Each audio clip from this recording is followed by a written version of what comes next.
So good morning, everybody. I'm Franklin Escobedo. I'm the Community Services Director at the Larkspur Library. We want to welcome you to our garden talk. Today's event will be recorded and we'll be posting it later to our YouTube channel. We also will send out an email with a survey from the UC Marin Master Gardeners for the event, as well as links to the recording. And then before I forget, remind me, Bob, we need to do a poll to see how many Master Gardeners are with us today. I'm always forgetting to run that poll, so. Okay. I'm gonna have to add a question. So once, I'll work on that while you're, while you're talking. All right. So again, welcome, thank you for joining us this morning. We are recording today's event, so if for some reason you get bumped off, we'll be sending up a follow-up email, also with the handouts that Bob has provided us today. You'll be getting an email to the link with that, but I'll be putting that in the chat box in a little while once we get started. So, but thank you for joining us. Hopefully everybody can hear us this morning. You can put a little Y in the chat box if you can hear us okay.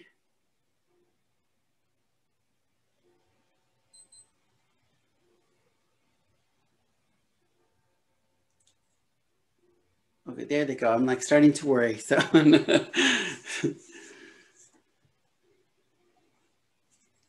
then if you guys don't know, the Larkspur Library is still providing curbside service. So if you're looking for books or material, we started to have new books and new videos and new audiobooks have started coming in. We've started to catch up with our ordering. So new things are coming. Just give us a call or use the library catalog to place books on hold. And then when you get your notice that an item has arrived, just give us a call ahead of time and we'll have it outside ready for you. We're also taking returns at the same time. So Tuesdays through Saturday from 12 to 4 are our curbside service hours. So, and we'll give it a couple, one more minute before we start so people can come into the room. So again, welcome to our garden talk here at the Larkspur Library online. I want to thank everybody for coming today. And we'd like to welcome back UC Master Gardener, Bob Mauceli, who's gonna talk to us today about building our own backyard bird habitat. So let me stop the share. So I'm gonna hand this over to you, Bob. So, and I'll be in the background. I'm gonna be hiding, so you won't see me or hear me, but just call me out if you need something and I'll be able to help you out, so. Our reptiles that use these for food. 5,000 insect species, including 7 butterflies, use these leaves and the insects on them for food. Acorns feed woodpeckers, jays, and squirrels. Hole nesters include chickadees, titmice, nuthatches, woodpeckers, bluebirds, and more. And the mistletoe berries that are produced by the mistletoe that grows on our oaks feeds robins, waxwings, bluebirds, and more. Most of the berry eaters use them. And then finally, insects feed birds, oak moths, and so on. It's particularly important because we get calls on the Master Gardener Help Desk to ask what should they use to spray their oaks with stuff that'll kill the oak moths. Well, we try to dissuade them from doing that, and there's 2 reasons. The first reason is that the oak moths and the oaks have grown up together, and oak moth in the oaks rarely, if ever, provide a severe danger to the trees. But the spraying provides a significant danger to the habitat because it will also kill beneficial insects that we count on in the habitat for a lot of things, including predator insects that kill the insects we don't want, like aphids. The second reason is if you came in to these trees, just this stand of trees, to spray it for killing the oak moths, number one, you would have to bring in special equipment because these trees are 25 to feet tall, 25 to 30 feet tall. And you would have to probably spend a couple of $1,000s to spray these, and to no avail, since you'd be spraying something that doesn't really bother the trees. So one of the things that all of us who are building bird habitats do is we provide supplements.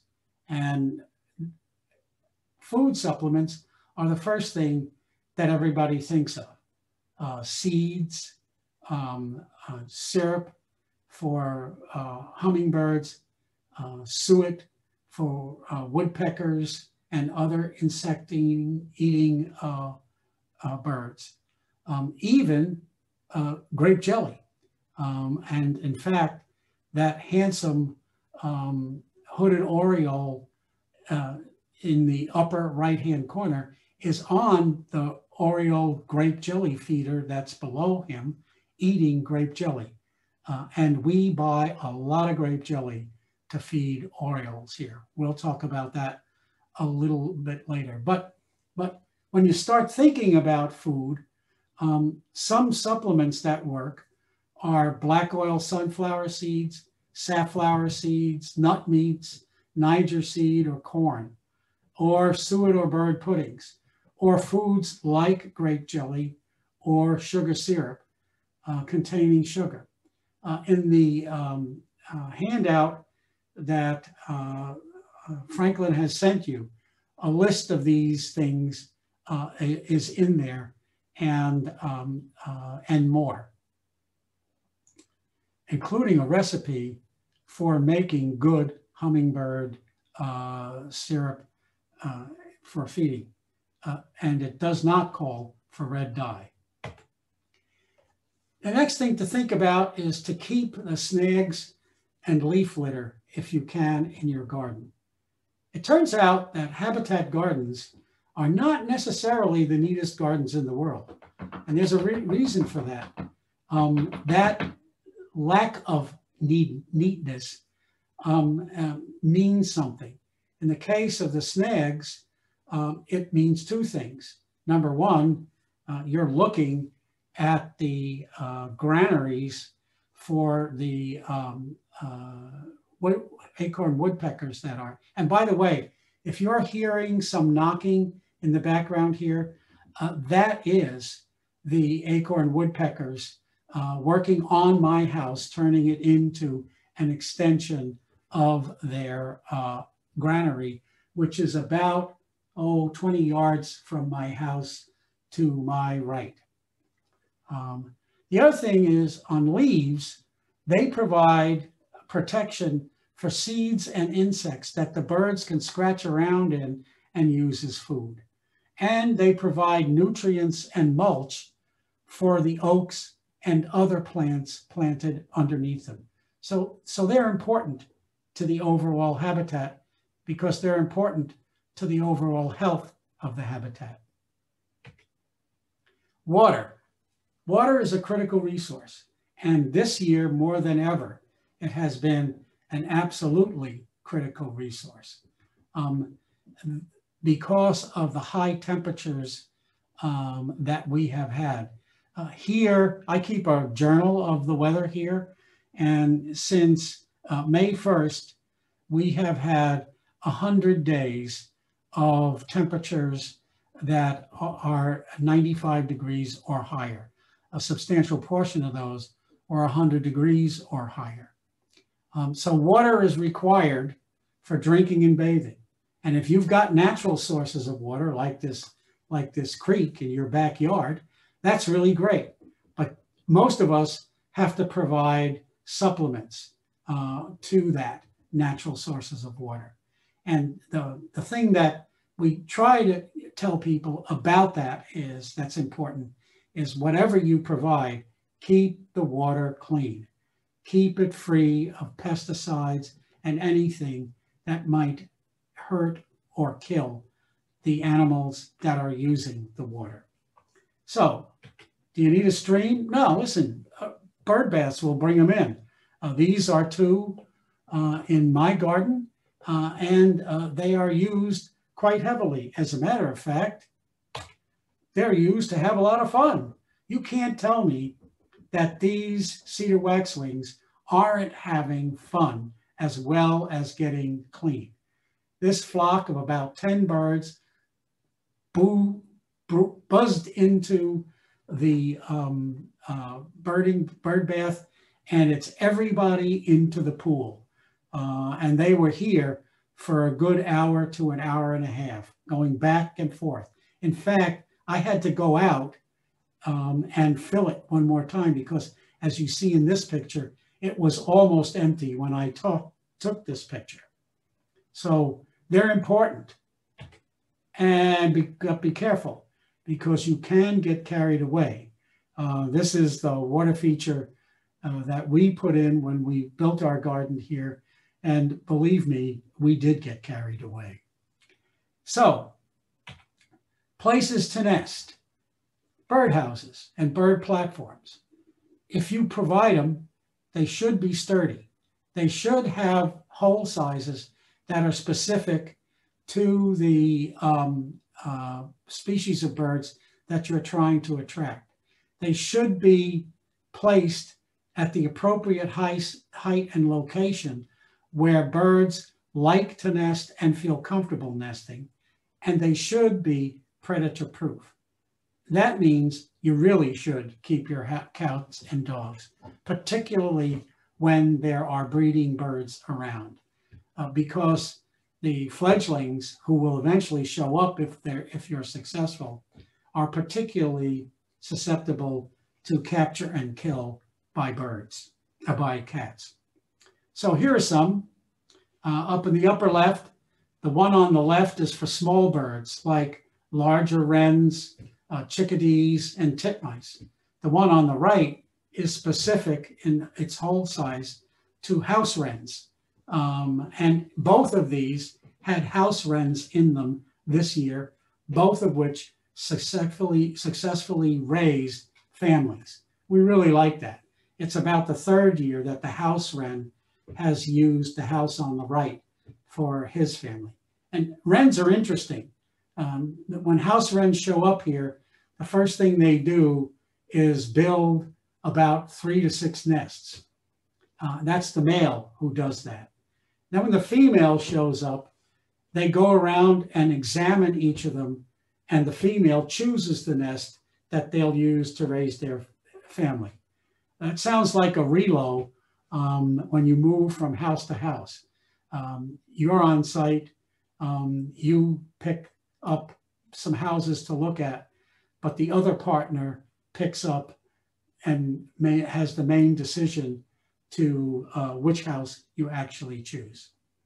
And then this is a really interesting birdhouse, a barn owl house.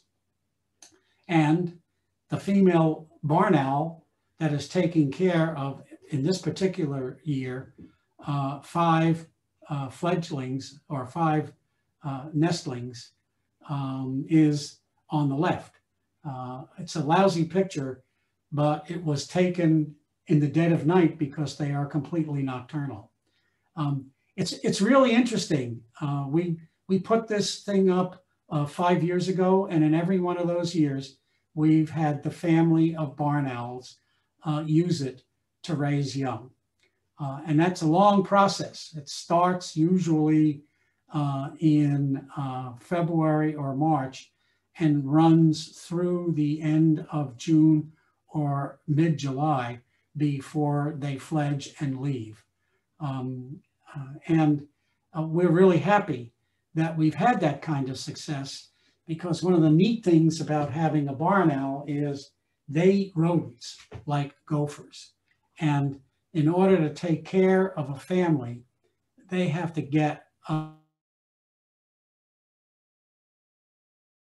reduce the amount of gophers and rats in your area go get yourself a barn owl house and hope that some barn owls show up to use it. So, the birds. There are 485 species of birds on the Marin County checklist. 200 about of those are birds that you're not going to see in your backyard. They're ducks, shorebirds, waterbirds, waders, and so on. That leaves about 280 land birds, of which about 120 species are birds that will use a bird habitat and that we might find in the area of which your habitat gardens may be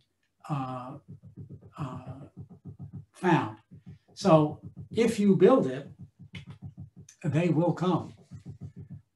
Now, this guy is putting the lie to what I just told you. This is a common egret. He has absolutely no business being in our backyard. We're not a marsh, we're not a pond, or anything like that. He is a wading water bird. He's not something you actually ever expect to see in your backyard bird habitat. But he's in here for lunch, and lunch is on the right, the western fence lizards that live here. He usually shows up 2 or 3 times a year, mostly in summer, and he's after western fence lizards. And he usually spends about 2 hours in the backyard for each trip, striding through it on those long legs and eating western fence lizards, which he grabs, pops up his head, and stretches out his neck and swallows him. And you can actually see him going down the neck as he's swallowing him. So that's an unusual yard bird, one of the 75 that we have on our yard bird list. Now, we also have raptors that use our habitat, and they nest around our habitat in the open space to which we back up.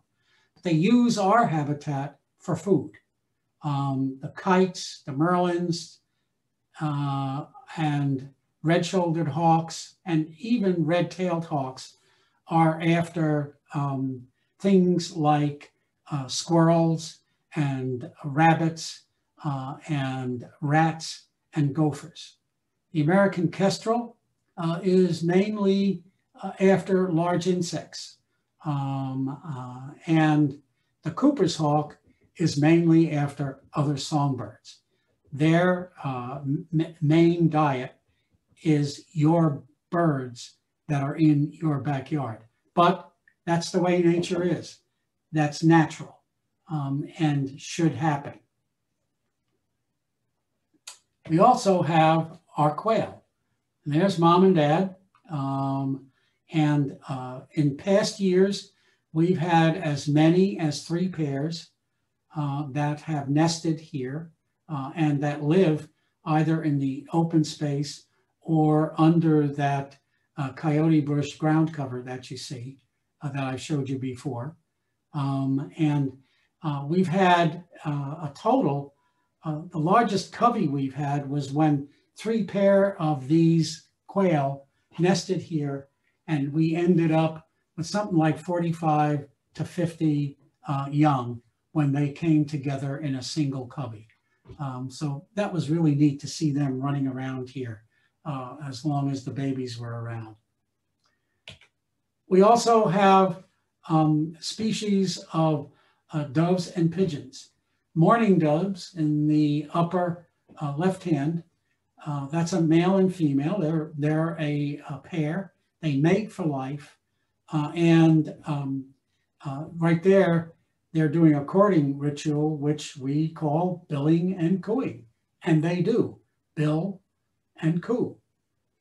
Below them is the native bandtail pigeon that is native to the oak woodland in which we live. They are really distinctive birds because they are the only pigeon or dove like bird that has a yellow beak and yellow feet. And that is one of their main distinguishing field marks. If you see a bird like that with a yellow bill and yellow feet, you're looking at a band-tailed pigeons. And then finally, over, whoops, sorry, go back. Over on the right-hand side is an introduced dove. They're not native. It's a Eurasian collared dove.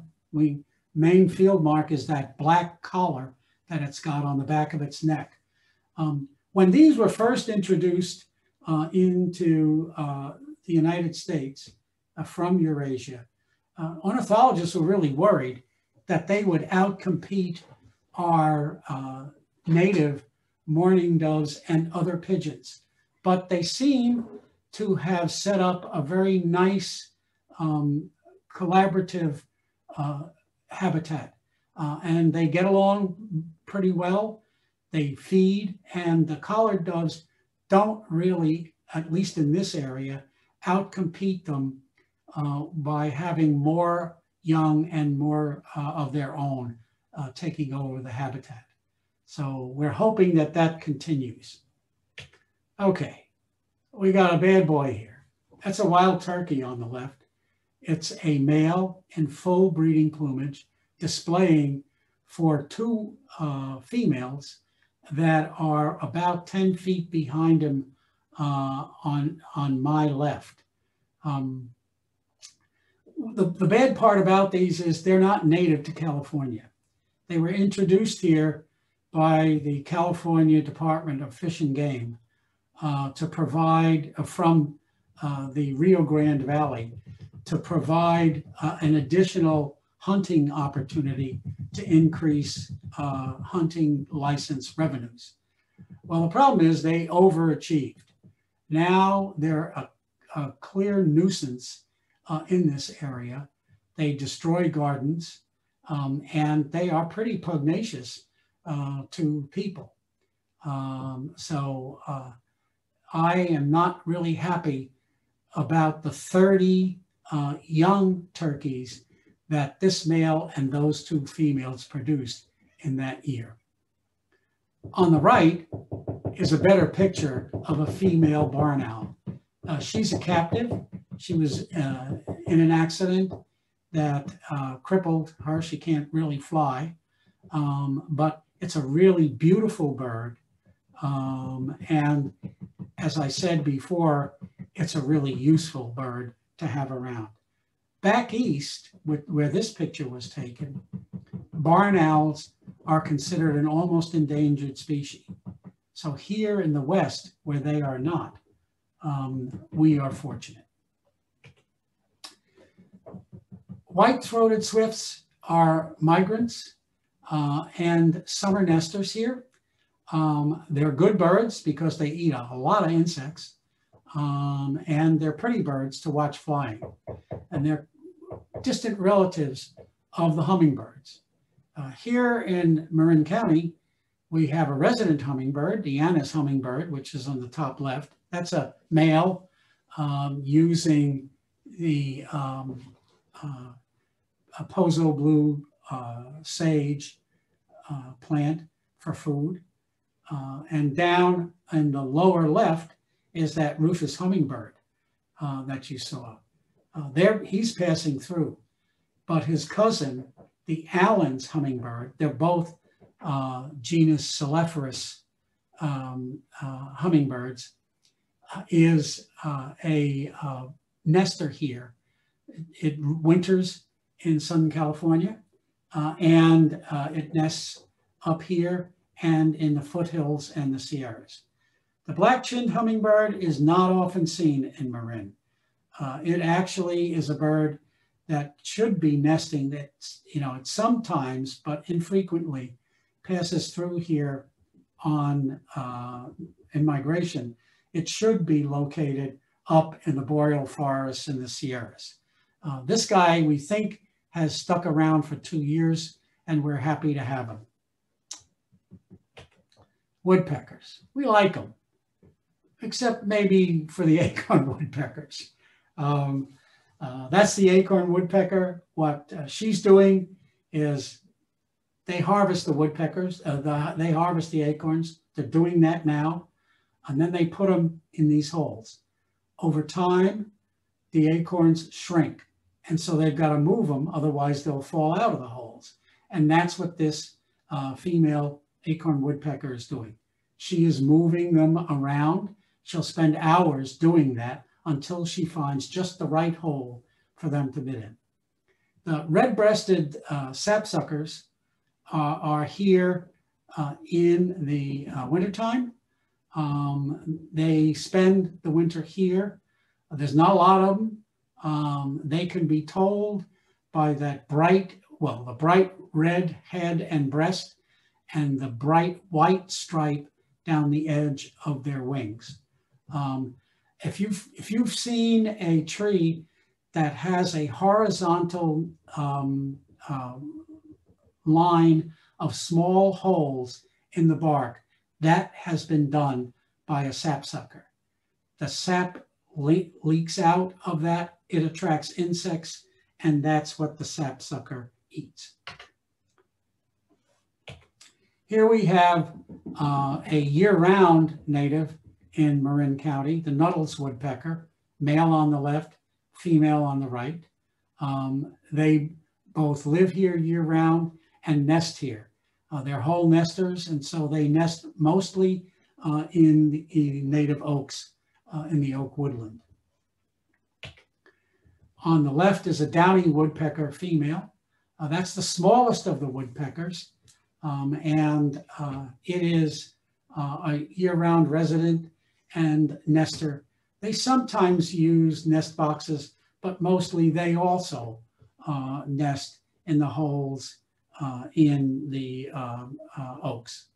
And on the right is a red-shafted flicker. It's a female. The shafts are the red feathers that show under their tails when they're in flight, and you can barely see them under the tail of this female in this picture. They're also a resident here. They're arriving here right now in migration, and they'll spend the winter here. And we love to see them. They're interesting birds. Their main food are ants, and they find fallen logs that have started to rot and been hit by carpenter ants for their food. Here we have two flycatchers. On the left is an ash-throated flycatcher. They're only here in migration. They migrate up from central and northern subtropics, and they migrate up into the boreal forests in the Sierras, where they do their nesting, and then they come back through Marin County on their way back south. The black phoebe is a native here. It's a year-round native. It nests here. In fact, it's native to most of the United States and nests in most of the United States. You can tell this bird by its black color, and if you see a dark bird that's bobbing its tail up and down constantly, you're looking at a black phoebe. There's Peck's bad boy, the California scrub jay on the left. These guys are fun to watch. They're nest robbers, so we don't like them a little bit for that. But they are also one of the primary planters of our oak woodlands and oak forests. They collect acorns and bury them, and they don't always remember where all of them are, and so they come back as seedlings. Squirrels do the same, but these guys have been found with research to be better at it than the squirrels are. They remember where most of the acorns are that they've buried. Squirrels are not anywhere near as good at that as they are. So you're looking at one of the primary foresters we have here in Marin County. On the above right is the American crow. These guys, 15, 20 years ago, there were very few of them here. Now they've increased their population significantly. And below it is another large black bird, the common raven. Whereas crows fly in large flocks, you'll only see 2 or maybe 3 common ravens together. That's a pair, and they usually fly together like that.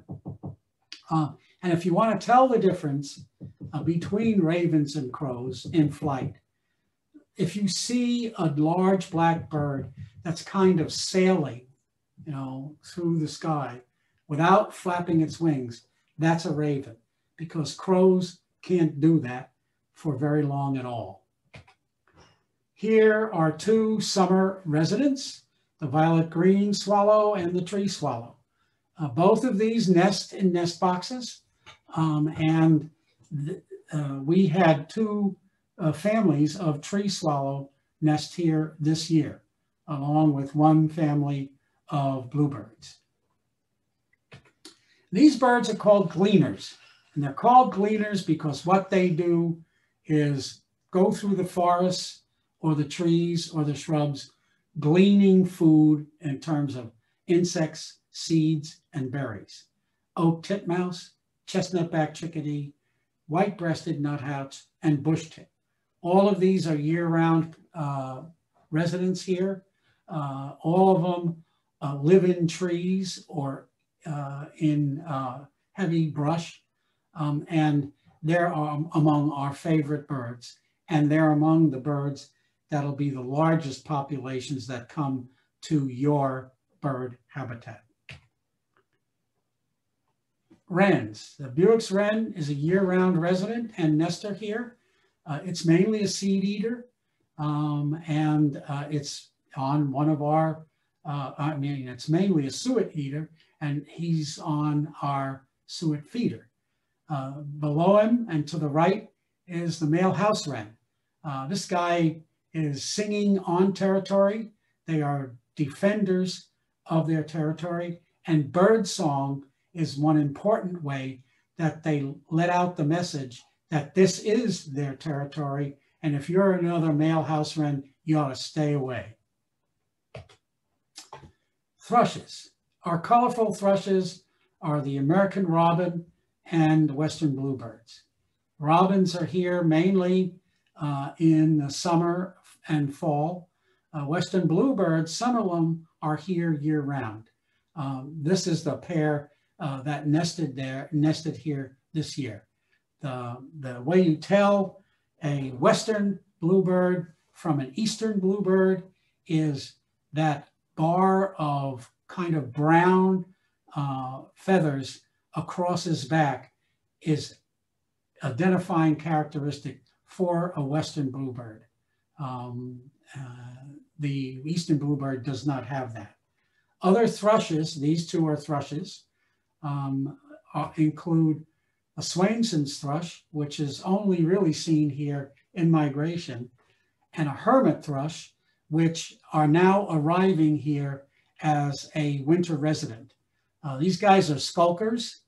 They use the underbrush here as their homes, and they also use our water features for bathing and drinking.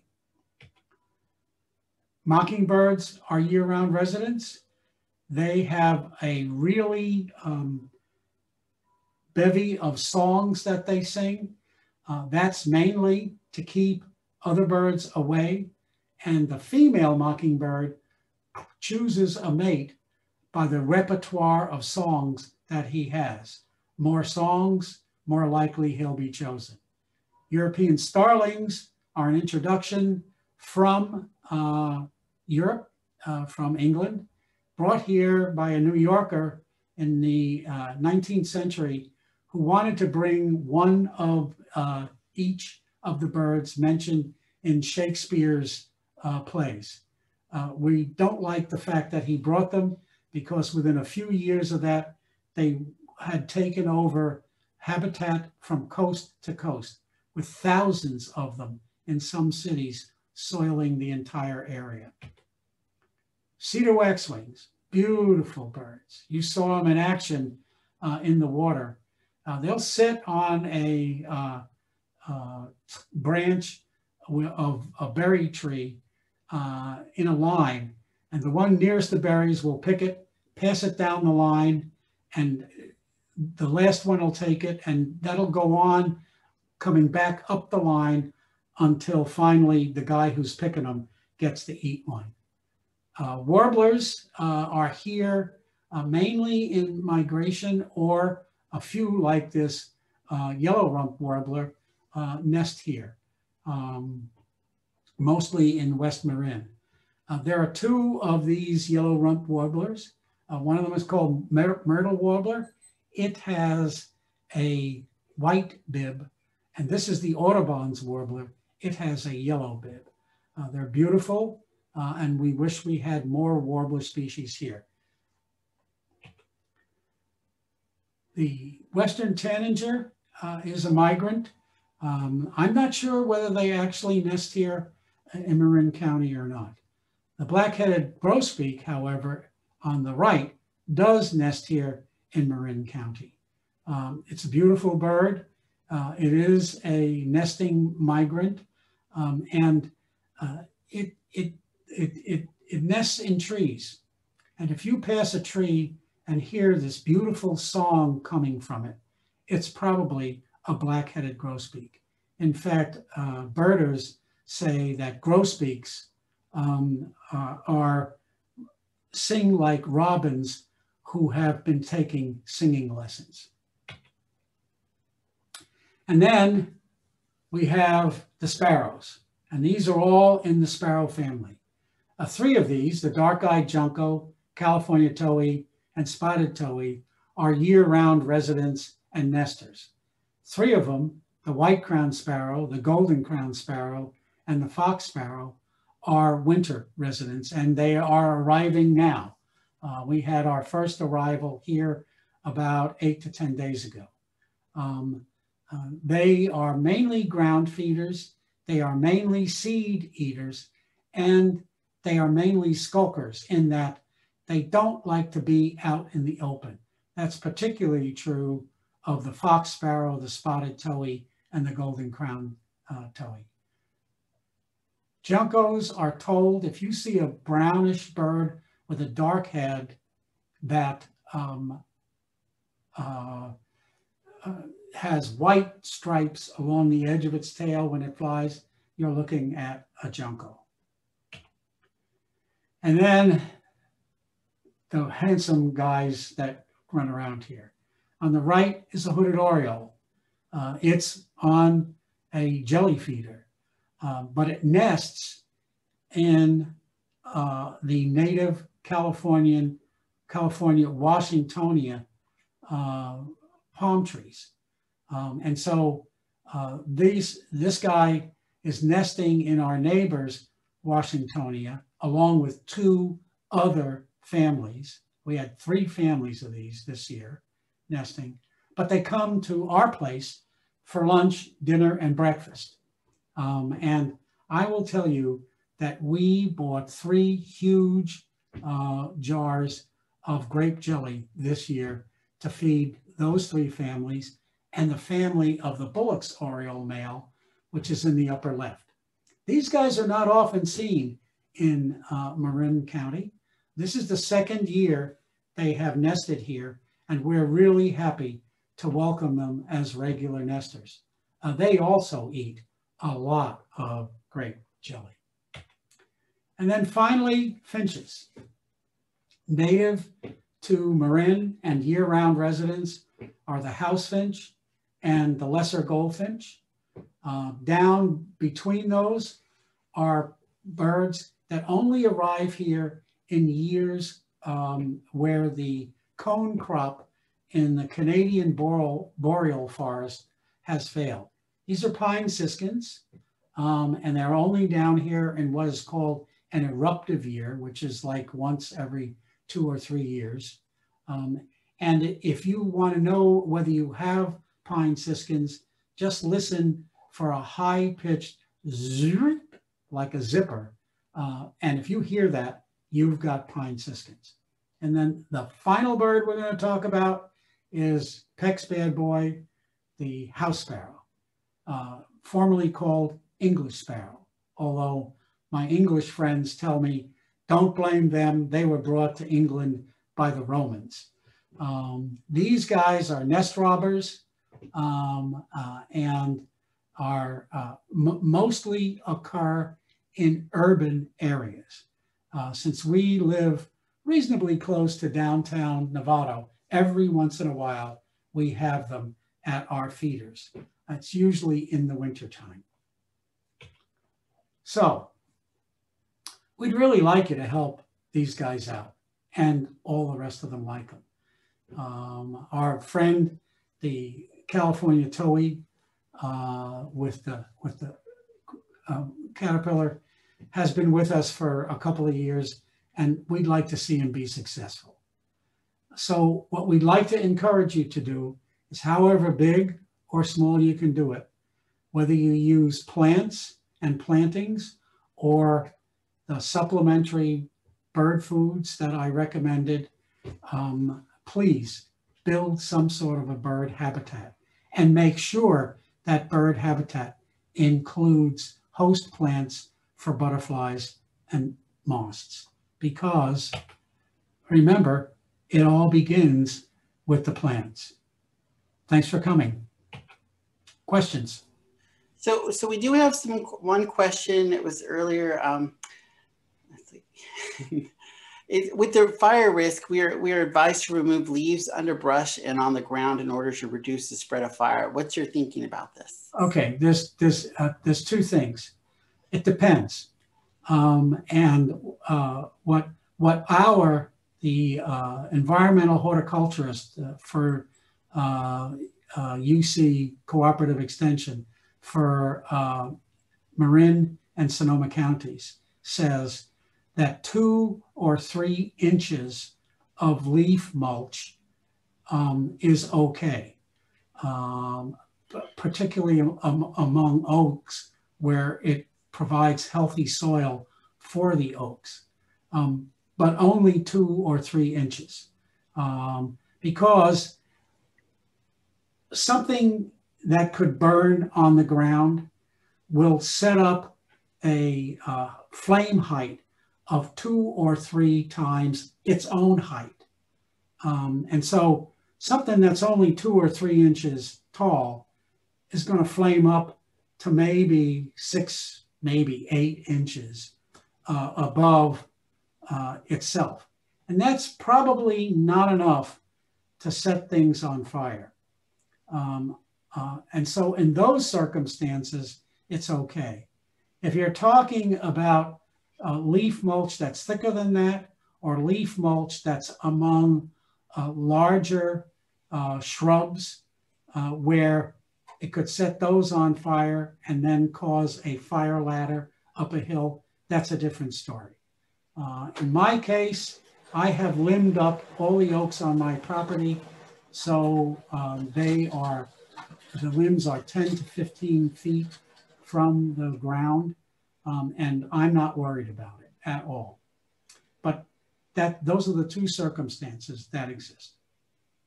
Okay, and then so besides red dye, I thought pure sugar was not good for hummingbirds, and other birds' grape jelly are full of sugar. That's what they eat, and since the hooded orioles have provided, well, this year they probably had among the 3 families, 10 to 12 fledglings. I think they're doing okay. Hummingbirds, the red dye, ornithology research has shown might have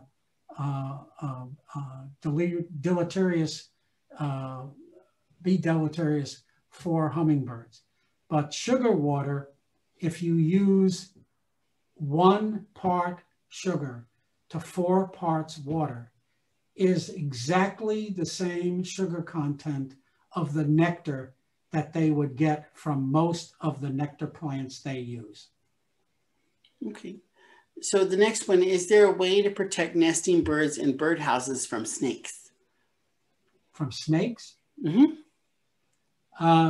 If you saw the birdhouses that I had, and I don't know that I can get back to it real easy, but that we had for the two bluebirds, you saw a galvanized 6-inch pipe that or not a pipe, but a vent duct that goes down it. Nothing could crawl up that to get into those birdhouses. And so some sort of protection like that you should have on any birdhouse that you put up. That's what we meant. That's what I meant by make them predator proof. Okay. I don't, by the way, I don't know of any snakes in this area that would be able to get up and into a birdhouse. I've heard that there are some introduced snakes that can get into the nests that are in, for example, like a hole in an oak tree. I've not seen a lot of information about that. Okay, so when should you trim trees in order not to disturb nests? You should do that after they're out. And what Marin County says is by the end of July, that's probably, that by that time, most, if not all birds have fledged. And that's the time to do it. So I had mine, when I had them limbed up, in early September. Okay, and then another question about the wildfires all over California must be catastrophic to the habitats. What future plans to help the birds? Well, you're right, they are. In fact, we are finding birds showing up here in Marin County that we almost never see. And we believe that they're, fugitives from the fires that are going on around us. The best thing to do to help the birds is to try to quell the fires, and doing more things like control burns and clearing out the underbrush that's accumulated in our forests and woodlands are some of the best things that you could do to help the birds. Okay. And I might say, by the way, the difference between a forest and a woodland is forests have closed canopies, like the redwood forest down in South Marin and West Marin. Woodlands have open canopies, like the open woodlands here in Novato. And that's the difference between them. That's a big difference because it really impacts both of the characteristics of those two plant communities. Okay, and then I think we answered your question, Peggy, about where they get sugar in nature. That's where they get it. Nectar is sugar. The main nutrients in fruits are sugar. And that's why they like berries, because they got lots of sugar in them. So yeah, that's what, and as long as you keep that concentration at what they would get in nature, you're okay. So someone mentioned in the chat avian pox. What is this and how can I detect this? Avian pox. The avian pox that's been going around. I think it's a bird flu. I'm not sure that I can answer that question. I don't have a good answer for it. In fact, I didn't know that there was an infestation here of it. One of the ways that you can help, though, any birds is to keep anything that they use clean. So clean your bird baths at least once a week. and in some, like when it's hot and dry, maybe twice a week. Change the water frequently, and use clean water.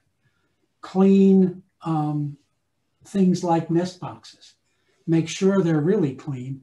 And since you might leave a nest box out because you'll get two nestings, one from one family of birds, and then when they leave, the other one. In between that, once the first family vacates it, clean it and sterilize it with a vinegar solution. Don't use bleach, but a vinegar solution or something like that. So clean your bird feeders. Don't let them get grungy looking. Don't let them have a lot of bird droppings on them or anything like that. Bird droppings are one of the main ways in which disease is transmitted amongst birds and between birds and people or other animals. So clean, clean, clean. Okay, so someone's asking, what is a good hillside shrub with color that deer will not eat? Well, you know, we get often asked that on the helpline a lot. And we say that all plants will burn if it's hot enough, and all plants will be deer damaged if they're hungry enough. But for the most part, things like, for example, ceanothus, things that have small leaves or leaves that are prickly, will be the last things that deer will bother in ceanothus. Things that are tough to eat or have a high flavor, like sage, may be the last things that deer will eat. And then there are deer repellents that research that was done at Cornell University showed might actually work to repel deer until they get really hungry. And these are deer repellents that contain either putrescent eggs, rotten eggs, or something that's called ammoniated soaps. They're on the market. You can buy them at really good garden centers or online. And I used them when I lived back in Rochester, where I had a herd of 20 deer in my backyard. And they work as long as you follow the directions for how to spray them and when to spray them. And the thing is that deer are animals of habit. They follow the same route to get their food. And so your job is to send them from your place to your neighbor's place. And you do that with these repellents. And we're lucky out here. Back east, you have to put them on every 2 to 3 weeks in the summertime because it rains. But here, if you put them on once a month after the last rain, you won't have to do it until the rainy season comes again. Okay, so someone's asking, how do you prevent ants from going into the hummingbird feeder? The way we do that is you can buy these little cups that the hummingbird feeder hangs from. And you fill those little cups with water. And the ants, as they climb up and then down, they can't get beyond that water. And so they can't get to the hummingbird feeder. They work really well. I use them on every one of our hummingbird feeders. Okay. And then someone's asking, what's the difference between a scrub jay and a blue jay? Well, first of all, blue jays, they're different species, but blue jays are not out here. They're back on the East Coast. And What we have out, but they look different. They have a big, blue jays have a big blue comb on the top of their head, and they live in a forest. The scrub jays don't have that comb on top of their head, and they live in more open scrub country. That's why they're called scrub jays. Here we have Steller's jays, which live in the forest more than they do in scrub. And so if you go over to West Marin or some areas down in South Marin, you may see Steller jays. They have a big dark comb on top of their head. And they're somewhat bigger and noisier than scrub jays. But the coloration of them is darker and bluer. And I didn't show pictures of Steller's jays because we have never seen one here. They just don't come here because the habitat is completely different than what they like. And then someone, we are new to Novato, and unfortunately we had a mourning dove fly into our window. In what ways can we prevent this from happening? We have window decals on one of the windows. Yes, some of them, well, the first thing is when you use those decals, don't be sparse with them. And they usually have directions that say, change every mumble months. That's not a bad thing to do. In fact, it's a good thing to do.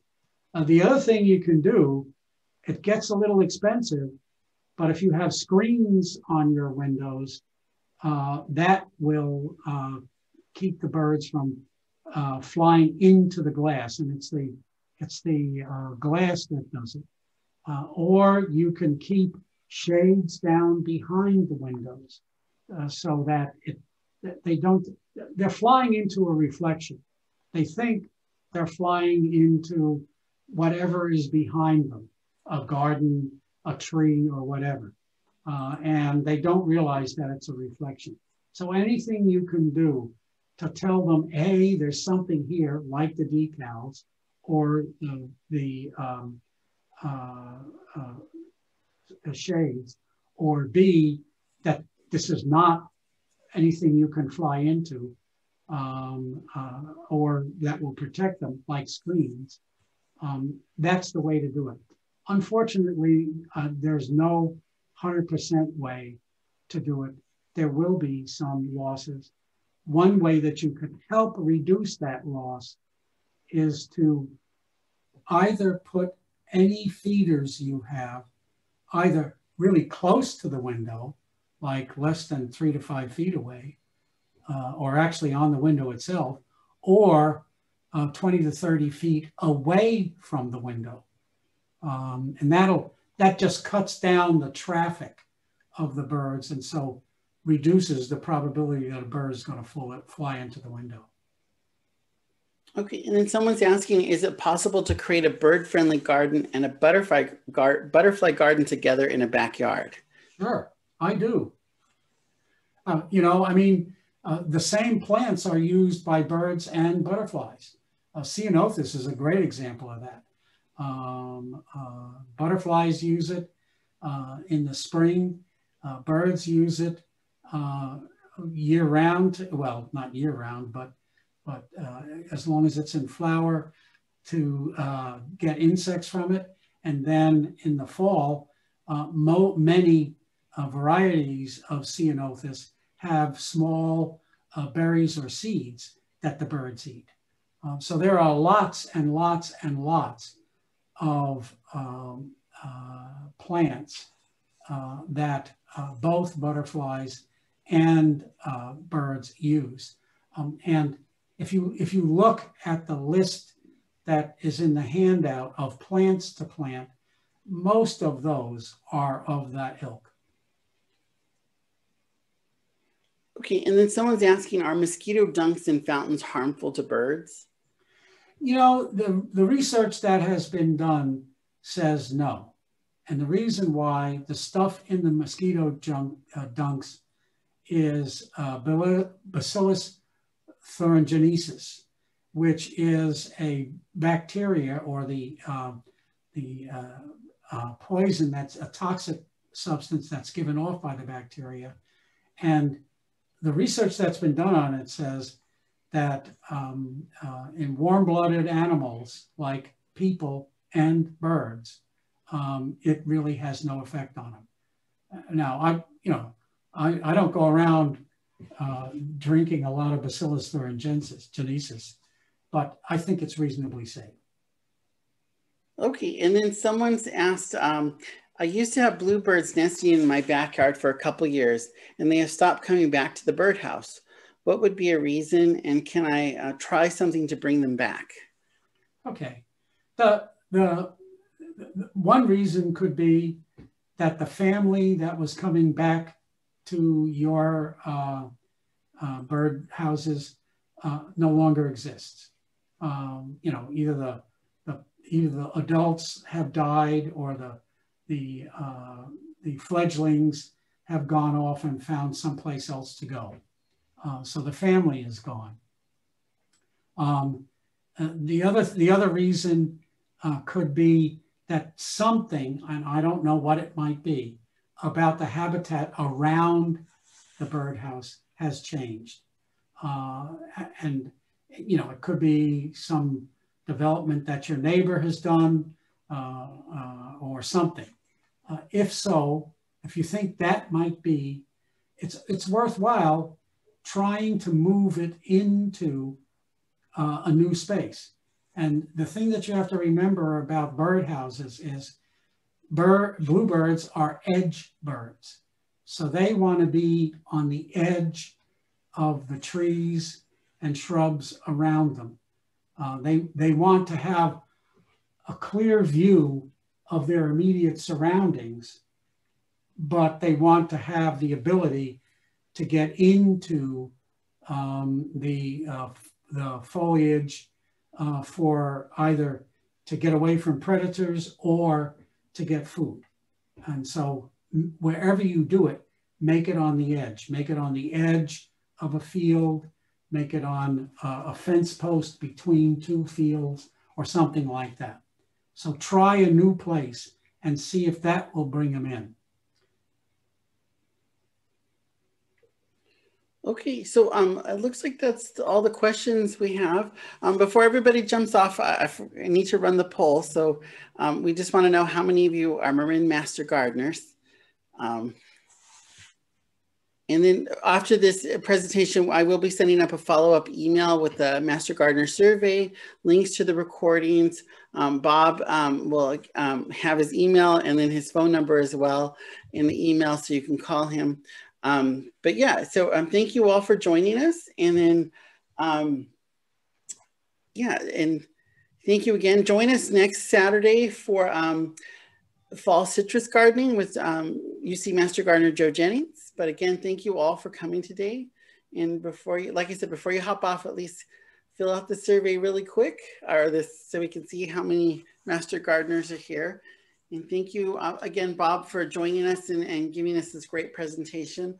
For someone who has a birdhouse, not a birdhouse, but a bird feeders outside my balcony in my apartment, I love seeing all the different birds and getting to identify them.